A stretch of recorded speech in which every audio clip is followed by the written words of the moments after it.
Okay, well, I'm gonna just try and talk about something different because I know this, but it's like sometimes like it makes sense. Like some people don't like to talk to me because sometimes the only thing I have to talk about is the way that I feel, and some people like the thing with emotion is like it's emotion. Like I get it. Like some people feel it.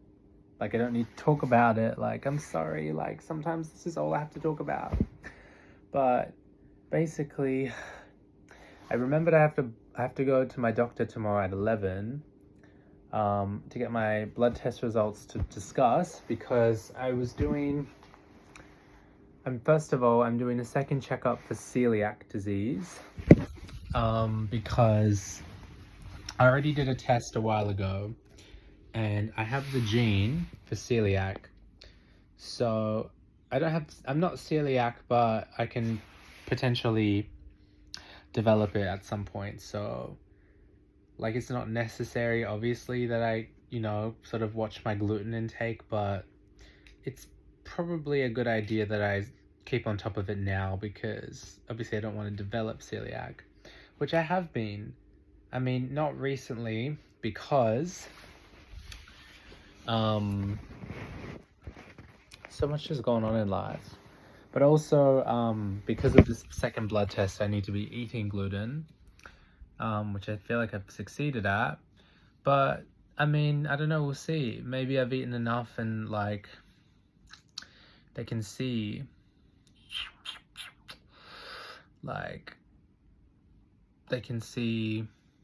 if I've got, maybe it was a false positive that I got. So maybe I do have celiac, who knows, we'll find out.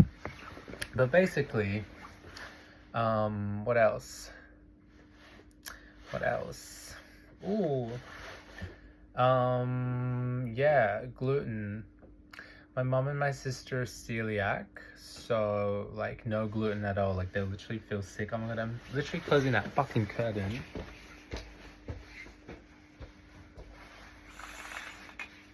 Oh, but wait. Actually, it's fine. So yeah,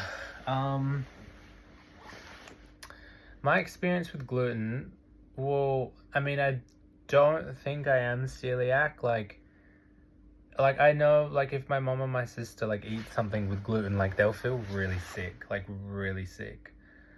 And like sometimes like instantly, I don't. Like I can consume gluten and feel fine.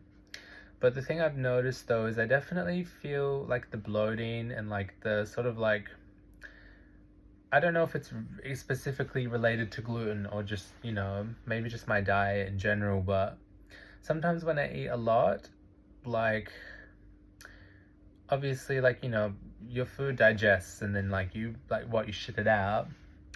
But I feel like my weight fluctuates so much. I feel like it must have something to do with gluten. Because sometimes I eat certain things that don't have gluten and then I don't really feel like a very noticeable difference. And I don't think it's me necessarily being like really like just over analytical about my weight or being like I'm so fat today, but like generally like I can see a difference. Like I just notice it, like my face especially like gets really puffy, like my cheeks, like my face just appears bigger, like my torso, like I've lost a lot of weight in the past, like 7-8 months, just from like exercising, but still I've got a lot of like, I've still got fat in some areas, which is fine. Like we're working on it. We're gonna build the muscle. But like my stomach, especially my arms, my face, my thighs, like it kind of feels like they're flaring up in a way.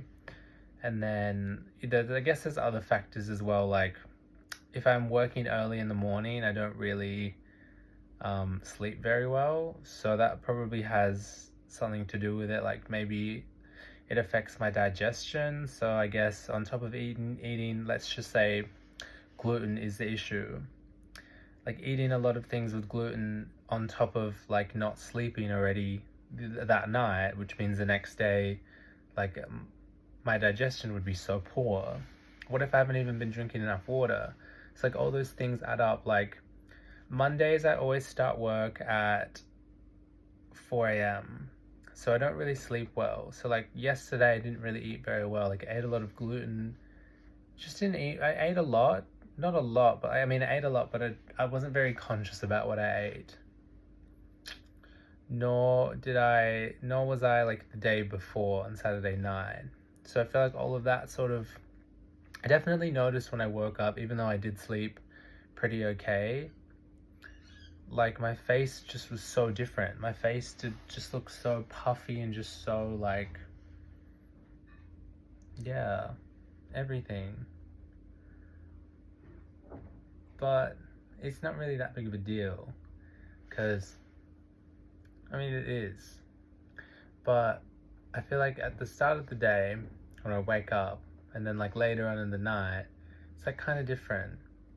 It's like my face kind of like goes back to normal, like my body or like my weight. I feel like that's just natural. Maybe if like I exercise and like drink water and whatnot, it could be fine.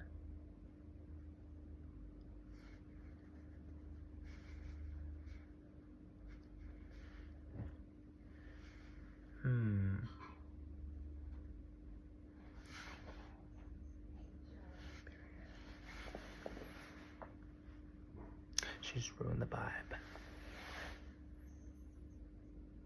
I don't know why I stopped. I just was like, my sister walked, like, I could just hear in the kitchen, it just threw the vibes off. Like, I'm talking to my phone in here, like, mind your business. Yeah, I guess, like, just, yeah, I guess maybe, I mean, maybe I'll talk about that tomorrow at my appointment, but, yeah, like, it doesn't really make me feel that bad, you know, when I sort of get puffy. Like I need to sort of talk about it more in depth. Like if I have celiac, I've got celiac, but even if, you know, even if the test just comes back again where I just got the gene at least, so obviously I can develop it, I'll probably just talk about it in depth and be like, well, obviously, you know, I would, if I've still got the gene, as I said, I should probably care a bit, be very cautious. Like, you know, I guess it's a bit easier in my regard living with my mum and my sister who are both celiac. So, you know, it's not that hard to find gluten-free options because my mum and my sister don't have a choice already.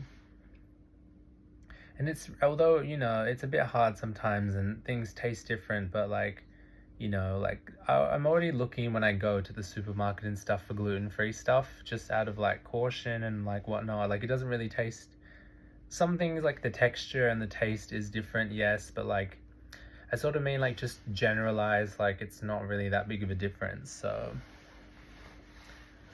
but yeah, I guess we'll talk about that, and I'll just maybe describe like those symptoms or those things that I'm noticing about my weight, which obviously I'll ask my doctor if they would probably be related to my gluten intake, as well as stuff is like, you know, probably just double check. I mean, it makes sense, like if I don't sleep very well, like I wouldn't imagine my body would be able to process and like digest overnight a lot of things. So that would probably contribute to me sort of waking up maybe a bit bloated, or just like, you know, my body hasn't processed everything that I've ingested.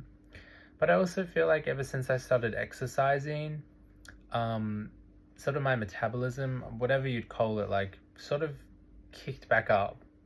Like, I don't know, exercise is really good. Like I didn't really start going to the gym for like to lose weight specifically. My goal was to just get exercise back into my routine. So it's been really good. I haven't really gone in like 2 or 3 weeks because I was sick like 2 weeks ago for like a full week. And I guess sort of like I've sort of toned down a little bit the amount that I'm going, but I'm gonna go tonight, or maybe in like a few hours, and I want to pick up, just go. Let's keep that. But yeah, that's my celiac journey. definitely, at least I've got the genes. So yeah, I've just got to keep watching what I eat. Like, obviously, I'm not going to die if I eat gluten, but you know, obviously I'll find out tomorrow. But I guess in my best interest, I just need to continue swapping it out and just choosing gluten-free options where I can, and staying hydrated and keeping up my exercise and doing things that I love. And yeah, that's that. We'll see how it goes. But I mean, yeah, like I really do notice my weight fluctuate, which it can be disheartening, I guess, because sometimes I just look down and I'm just like, why do I look so different? Like, why does my stomach stick out more? Like, why does my face look so different? Like, it didn't look like that yesterday, or it didn't look like that 2 days ago. But I don't know. As I sort of mentioned, like, as the day goes on, like, I get back to normal, if that makes sense. So it really must just be about being more cautious about what I put into my body. Because I don't think I'm going to ever be prone to, like, not bloating or not becoming puffy, but I can definitely reduce it, or reduce the severity, by being a bit more cautious about what I eat, just what I put into my body. And that's it. I feel like if I started talking about stuff like this, it'd probably be more interesting. But as I said, like at the start, sometimes all I have to talk about is the way I feel. So, whoops.